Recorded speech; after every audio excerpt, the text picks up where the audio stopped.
ಮೊದಲನೇದಾಗಿ ಇಲ್ಲಿ ನೆರೆದಿರೋ ಎಲ್ರಿಗೂ ನಮಸ್ಕಾರ. ಡೆಫಿನೆಟ್ಲಿ ನಂದು ಮತ್ತು ಕೃಷ್ಣ ಅವ್ರದ್ದು ಒಂದು ಹಿಟ್ ಜೋಡಿ. ಇದು ನಮ್ಮ 3ನೇ ಸಿನಿಮಾ. ಮೊದಲನೇ ಸಿನಿಮಾ ಲಕ್ಕಿ ಮ್ಯಾನ್, 2ನೇ ಸಿನಿಮಾ ಕೌಸಲ್ಯ ಸುಪ್ರಜಾರಾಮ ಮತ್ತು ಇದು 3ನೇ ಸಿನಿಮಾ. ಈ ಸಿನಿಮಾ ಬಂದದಕ್ಕೆ, ನಾನು ಈ ಸಿನಿಮಾದ ಭಾಗ ಆಗಿರೋದಕ್ಕೆ ಕಾರಣನೂ ಬಹುಶಃ ಡಾರ್ಲಿಂಗ್ ಕೃಷ್ಣ ಅವರೇನೆ. ಈ ಕತೆ ಕೇಳಿ ಕೃಷ್ಣ ಅವರು ಚಂದ್ರು ಸರ್ಗೆ ಹೇಳಿದ್ರಂತೆ, ಇಲ್ಲ ಇದಕ್ಕೆ ನಾಗಭೂಷಣ್ ಅವ್ರು ಮಾಡೋರು ಯಾಕೆ ಬೇಕು ಅಂತ. ಆಮೇಲೆ ಬಹುಶಃ ನೀವು ಸಿನಿಮಾ ನೋಡಿದ್ಮೇಲೆ ನೀವು ಒಪ್ಪಿದ್ದೀರಾ ಅಂತ ಈಗ ಅಂದ್ಕೊಂಡಿದ್ದೀನಿ ಸರ್. ಬಹಳ ಒಳ್ಳೆ ಕತೆ. ಅಂದರೆ ಏನಾಗುತ್ತೆ, ಯಾವಾಗಲೂ ಒಂದು ಒಳ್ಳೆ ಸಿನಿಮಾದ ಒಂದು ಒಳ್ಳೆ ಪಾತ್ರ ಆಗಿರೋದು ಬಹಳ ಮುಖ್ಯ ಆಗುತ್ತೆ. ಅಂಥ ಒಂದು ಒಳ್ಳೆ ಸಿನಿಮಾ ಮತ್ತು ಒಂದು ಒಳ್ಳೆ ಪಾತ್ರನ ನಾನು ಈ ಸಿನಿಮಾದಲ್ಲಿ ಮಾಡಿದ್ದೀನಿ. ಮುಖ್ಯವಾದ ಒಂದು ಒಳ್ಳೆ ಕತೆ ಮಾಡಿದ್ದಾರೆ ರಾಜಮೋಹನ್ ಸರ್ರು.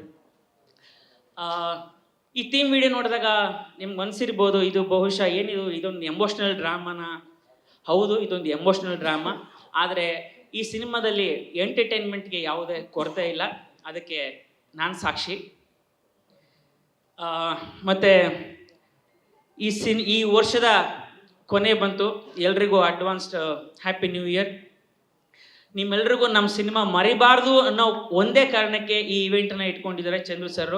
ಮತ್ತು ನೀವು ಯಾರು ಇನ್ನು ರಿಲೀಸ್ ಟೈಮ್ಗೆ ಯಾವಾಗ ಇನ್ನು ಈ ಇವೆಂಟ್ನೇ ಇಷ್ಟು ಚೆನ್ನಾಗಿ ಮಾಡಿದ್ದಾರೆ ಅಂತಂದರೆ, ಇನ್ನು ರಿಲೀಸ್ ಟೈಮ್ಗೆ ಎಲ್ರಿಗೂ ಗೊತ್ತಾಗೋ ಥರ ಒಂದು ದೊಡ್ಡ ಇವೆಂಟೇ ಮಾಡ್ತಾರೆ ಚಂದ್ರು ಸರ್. ಇಷ್ಟು ಹೇಳಿ ನಾನು ಮಾತು ಮುಗಿಸ್ತೀನಿ. ಇನ್ನು ಹೇಳೋದೇನಿಲ್ಲ. ಏನು ಡೆಫಿನೆಟ್ಲಿ ಅದೇ ಹೇಳಿದ್ನಲ್ಲ. ಆಮೇಲೆ ಇನ್ನೂ ಅದೇ ಹೇಳಿದ್ನಲ್ಲ, ಇದು ಬರೀ ಎಮೋಷ್ನಲ್ ಡ್ರಾಮಾನ ಅಂತ ಅನ್ಸಿರ್ಬೋದು ಅಂತ ಹೇಳಿದ್ನಲ್ಲ. ಅಂದರೆ ಎಂಟರ್ಟೈನ್ಮೆಂಟ್ ಅಷ್ಟಿದೆ ಈ ಸಿನಿಮಾದಲ್ಲಿ.